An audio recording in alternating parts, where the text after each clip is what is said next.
They're all around me, circling like vultures. They wanna break me and wash away my colors. Wash away my colors. Take me high and I'll sing of you. Make everything okay, okay, okay, okay, okay, okay. We are one and the same. Oh, you take all of the pain away, away, away. Save me if I become my demons. Yo what's up เจอกันแล้วในคลิปนี้เราจะมาเปลี่ยนบรรยากาศน้อยหนึ่งได้บรรยากาศใหม่อยู่ที่ดอนนูนยิบดอนนูนสำหรับโปรแกรมวันนี้ก็คือเราจะมาเรียนหลังซ่อมหลังผู้เดียวคือเก่าโอเคเดี๋ยวจะเป็นพาในนั้นเดี๋ยวมาติดตามแล้วจะเป็นพาแรกเลย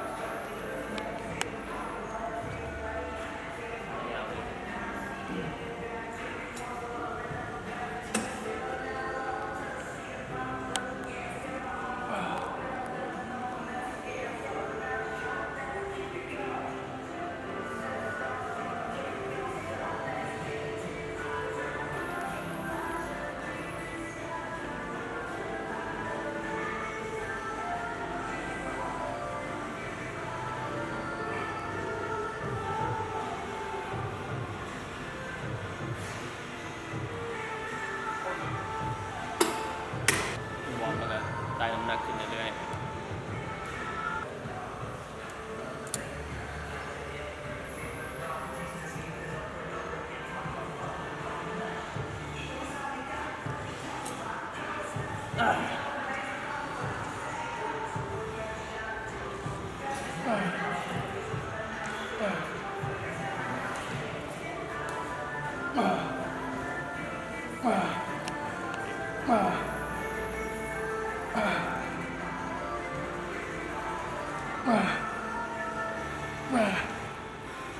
โอเค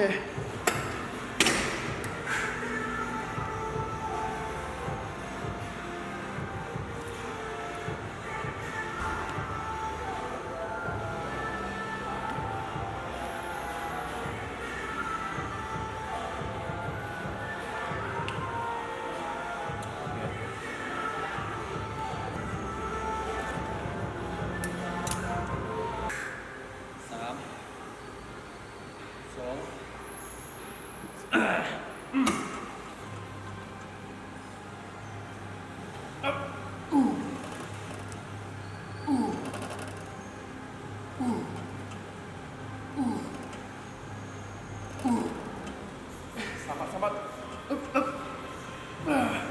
สองไปเลยโอเค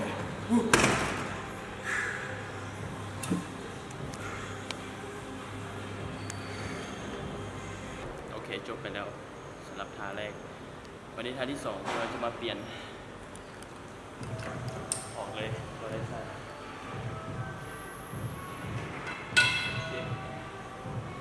อุปกรณ์ที่เราจะมาใส่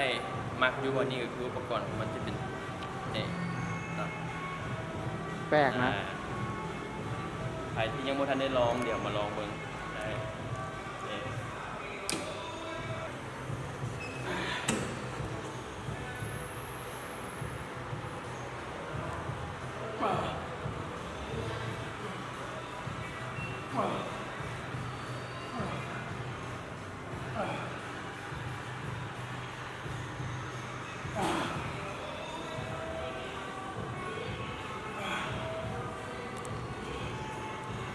โอเคสามารถสามารถสามารถโอเค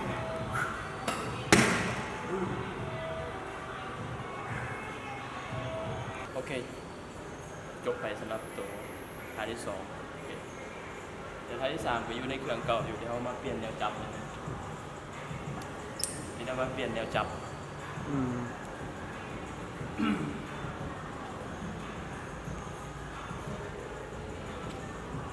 ืม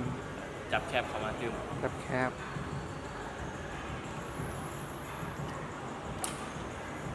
โอเค ไป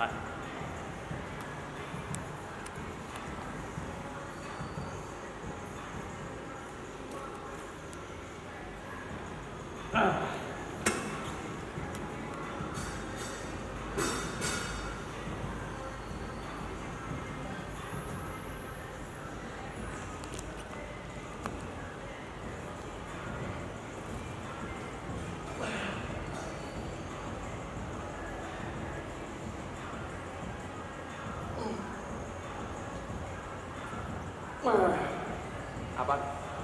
อึ๊บส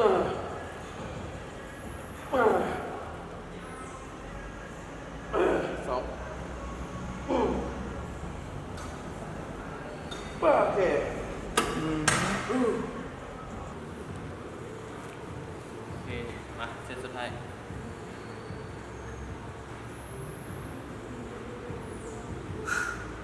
3 2 สามสอง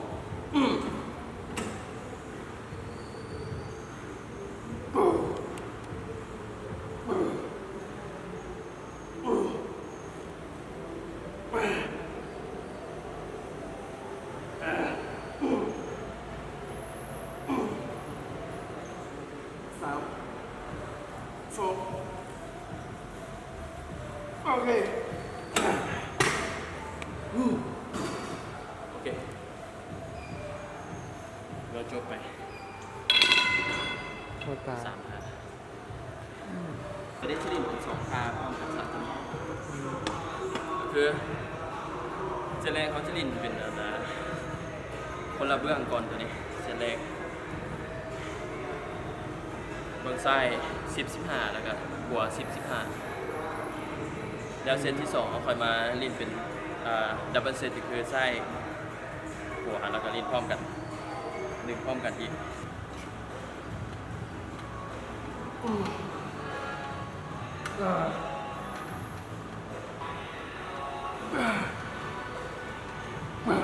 ห้าสี่สามสองอึ๊บโอเค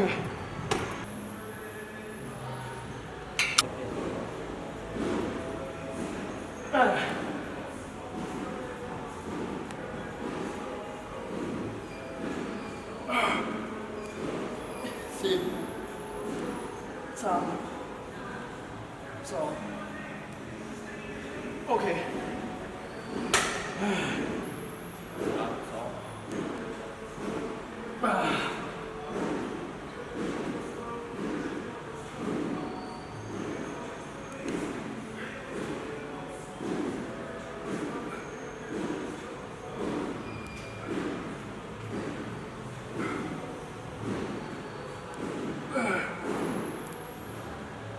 โอเค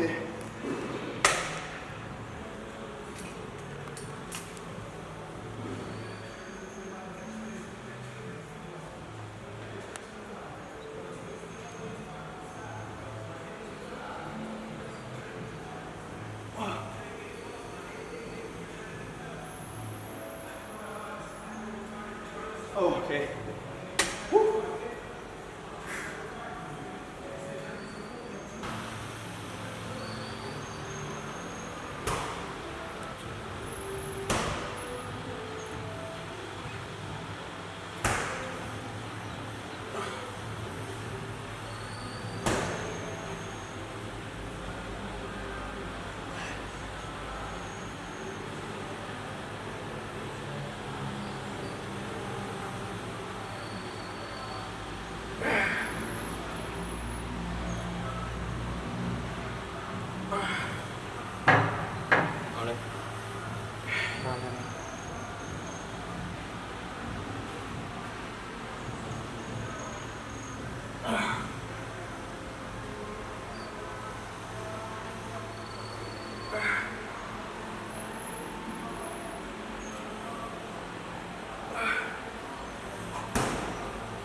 คลิปต่อไป